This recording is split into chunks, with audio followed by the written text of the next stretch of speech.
नमस्कार मंडळी. तर रात्रीचे वाजले होते 10 आणि आपली ड्युटी संपून आपण आलो होतो आपल्या केबिनमध्ये. तर मला खूप सारे लोकांचे मेसेज आलेत की शिपवरती किती तास ड्युटी करावी लागते. तर शिपवरती 10 तास ड्युटी करावी लागते आणि 10 तासाच्या वरती जर आपण शिफ्ट केली तर आपल्याला ओव्हर टाईम भेटतं. तर आपण फ्रेश वगैरे झालो आणि निघालो थर्मल स्पा थेरपी घेण्यासाठी. तर ही थर्मल थेरपी महिन्यातून एकदा सर्व क्रू मेंबरसाठी फ्री असते. ह्या थेरपीसाठी खूप सारे पैसे पे करावे लागतात, पण आपण क्रू मेंबर असल्यामुळे आपल्याला आज ही थेरपी फ्री होती. तर आपण सगळ्यात पहिला पोहोचलो स्टीम रूम मध्ये. ह्या थेरपीचे 2 ते 3 प्रकार आहेत. त्यातला हा सगळ्यात पहिला प्रकार म्हणजे स्टीम रूम.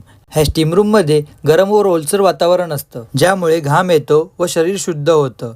हे तसेच त्वचेसाठी सुद्धा खूप उपयुक्त आहे. त्यानंतर आपण बसलो थर्मल पूल येथे. ह्या पूलमध्ये गरम पाण्याचा प्रवाह आहे, त्यामुळे बॉडीला खूप रिलॅक्सेशन भेटते. तर खरंच आपण हे एक्सपेक्ट नव्हतं केलं की हे सर्व अनुभव आपल्याला घेता येणार आहेत.